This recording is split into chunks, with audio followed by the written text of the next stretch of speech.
Been waiting for the close moment, and this is the close moment. If you go back to his original video on Baldycat's channel, play the segment that is from 4 minutes 45 for 15 seconds, and let's just respond to it. It's only 15 seconds from 4:45. Yeah, play that. Okay, here we go. These are the points that I'm going to tackle. What I would love is an intelligent response. And I'm not going to get an intelligent response to any of this. Like I said, this is just for you guys. But if I do, if there is a flat earther out there that listens to what I say here and then wants to ask an intelligent question, then I will do follow-ups.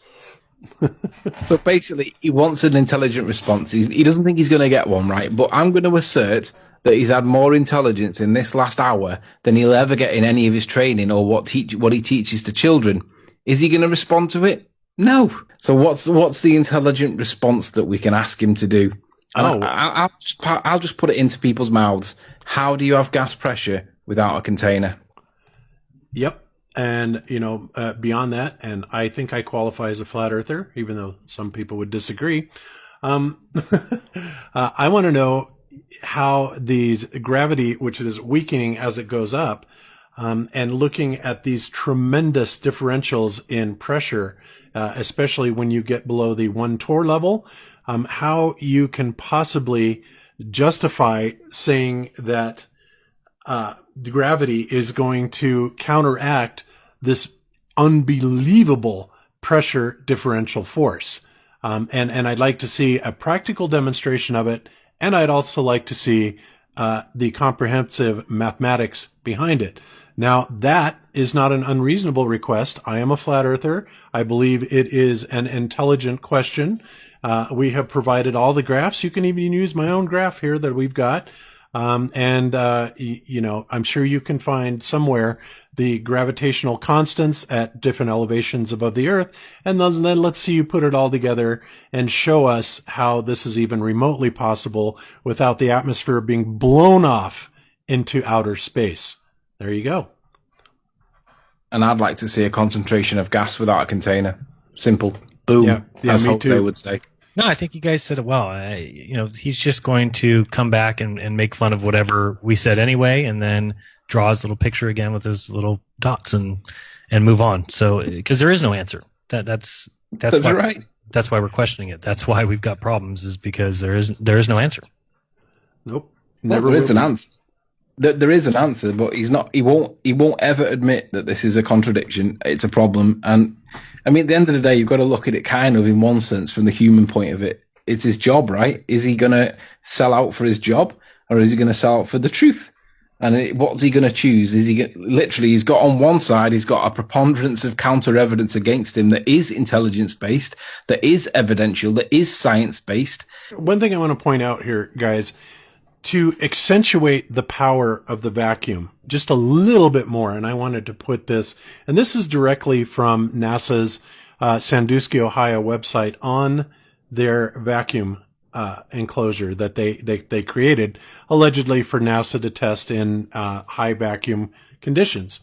And I want to read this because it really, really drives the point home from any of you that have been listening to Wolfie 6020 and his utter BS rhetoric that, oh yeah, I can deal with the pressure of my tire, no problem, or anything like that.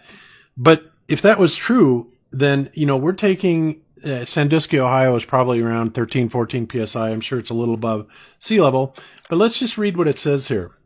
It says the concrete chamber enclosure serves not only as a radiological shield, but also as a primary vacuum barrier from atmospheric pressure 130 feet or 40 meters in diameter and 150 feet, 46 meters in height. The chamber was designed to withstand atmospheric pressure outside of the chamber at the same time vacuum conditions are occurring within.